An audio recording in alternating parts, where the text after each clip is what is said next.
Poverenik za informacije od javnog značaja i zaštitu podataka o ličnosti Rodoljub Šabić i gradonačelnik Novog Pazara Nihat Biševac otvorili su u Novom Pazaru skup Dani Poverenika. Gradonačelnik Nihat Biševac kaže da je održavanje ovakvog skupa u našem gradu od velikog značaja. Znamo da ona veoma doprinosi razvoju demokratije, jednostavno doprinosi kontroli državnih organa od strane građana, a jednostavno suzbijanje korupcije i zloupotrebe položaja. Grad Novi Pazar ulaže napore da bude u tom cilju transparentniji, dostupan javnosti i građanima.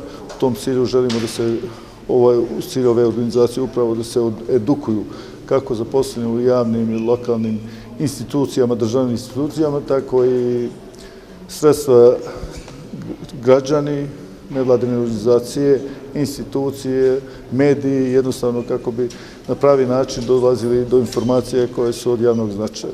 Poverenik za informacije od javnog značaja i zaštitu podataka o ličnosti Rodoljub Šabić ističe da je reč o završnoj fazi projekta koji se radi uz podršku Kraljevine Norveške. Čiji osnovni cilj je zapravo afirmacija oba zakona koje Poverenik štiti, dakle i zakona koji jemči pravo na slobodan pristup informacijama građanima ove zemlje i onog koji jemči zaštitu podataka o ličnosti, odnosno zaštitu privatnosti.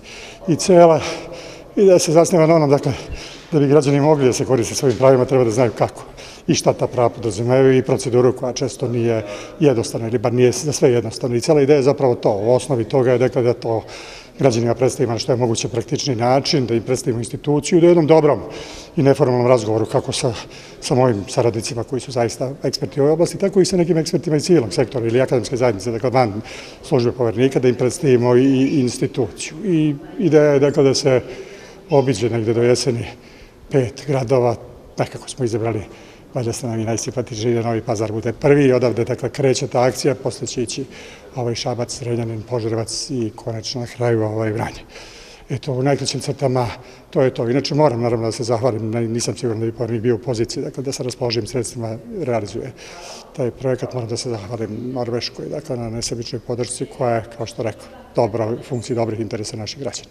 Cilj seminara je da se i sami građani upoznaju sa svojim pravima, kako lako i brzo da ih ostvare, kažu organizatori. Prosto da se podigne svest ljudi o značaju ova dva jako važna prava zagarantovana Ustavom, s jedne strane, a s druge strane također želimo da pomognemo i samim organima javne vlasti, rukovaocima podataka, svim onima koji moraju da primenjuju zakone, da prepoznaju šta su im obaveze i kako brzo i efikasno da reše svoje predmete i ono što se pojavljuje u praksi. Nakon Novog Pazara, skup Dani Poverenika će biti organizovani u Šapcu, a potom u Zrenjaninu, Požarevcu i Vranju.